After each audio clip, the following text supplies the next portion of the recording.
Bonjour. Donc, section 1.3, valeur absolue. Cette fois-ci, on va y aller avec la résolution d'inéquation. Donc, on va y aller. On va commencer par un exemple. Si j'ai exemple ici, l'équation ou l'inéquation 5, valeur absolue de x moins 10 est plus grand que 15.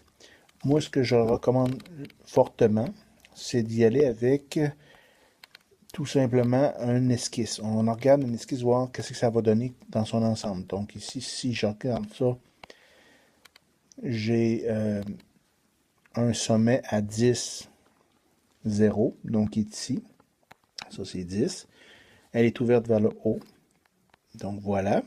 Et je veux savoir quand est-ce qu'elle va être plus grande que 15. Y est égal à 15, c'est ici. Donc, si je regarde ça avec attention, ça veut dire que ces points-là ici et celui-là ici, je les ai besoin. Donc, elle est plus grande sur cette partie-là et sur cette partie-là extérieure. Donc, ce que j'ai besoin de trouver, dans le fond, c'est ces points-là ici, ces deux points-là. Donc, pour trouver ça, on va fonctionner tout simplement avec l'égalité au lieu de l'inéquation, ou l'inégalité, puis on va isoler. Ça va me donner mes points d'intersection. Donc, valeur absolue de x moins 10 est égal à 3. J'applique la définition, donc quand est-ce que x moins 10 est égal à 3, puis quand est-ce que x moins 10 est égal à moins 3. Donc ici, x est égal à 13, et ici, x est égal à 7. Donc, je sais maintenant que ce point-là ici, c'est 7. Ce point ici, c'est 13. Donc, mon ensemble de solutions, une fois que je regarde ça avec... C'est tout simplement de moins l'infini jusqu'à 7.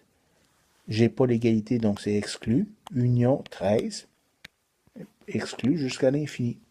Et voilà mon ensemble de solutions. Aussi simple que ça. Un autre exemple. Donc, autre exemple. Si j'ai deux valeurs absolues de 3x plus 9 moins 5, plus petit ou égal à moins 2. Donc, moi, ce que je recommande, on y va avec l'égalité, l'équation. On peut se faire une esquisse, pas un peu, on devrait se faire une esquisse ici. Donc, mon sommet ici est à moins 3, moins 3, moins 5, donc il est ici. Ça, c'est moins 5, puis ça, c'est moins 3. Elle est ouverte vers le haut, donc voilà. Et je veux savoir quand est-ce qu'elle va être plus petite que, ici, moins 2. Donc, elle va être plus petite que moins 2 où? Dans le fond, c'est sur la partie intérieure ici, là. Donc, ça va être sur cette partie-là. Ce que j'ai besoin de savoir maintenant, c'est les coordonnées de ces deux points-là ici. Donc, j'ai besoin d'avoir ces valeurs-là. Comment est-ce que je vais faire? Là, je sais que j'ai une solution. Donc, comment je vais faire? Je vais tout simplement isoler ma valeur absolue. Donc, ça fait 2 valeurs absolues de 3x plus 9 est égal à, j'envoie le moins 5 au bas, devient plus 5, ça donne 3. Valeur absolue de 3x plus 9, c'est égal à 3 demi. Moses de fraction encore.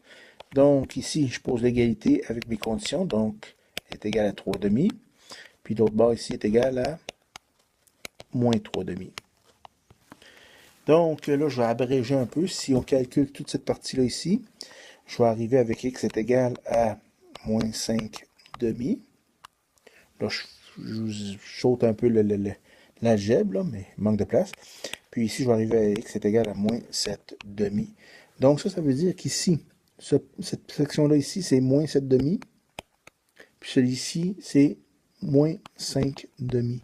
Donc, graphiquement, je sais à ce moment-là que mon intervalle dans lequel ça, c'est plus petit ou égal, c'est de moins 7 demi, le plus petit à gauche toujours, à moins 5 demi.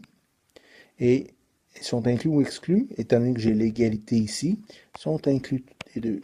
Et voilà, je viens de résoudre l'équation dans ce cas-ci, l'inéquation dans ce cas-ci. C'est certain qu'on peut avoir des problèmes plus complexes, donc je peux mettre diverses situations là-dedans, plusieurs, mais de façon générale, c'est toujours le même principe qu'on va utiliser pour résoudre.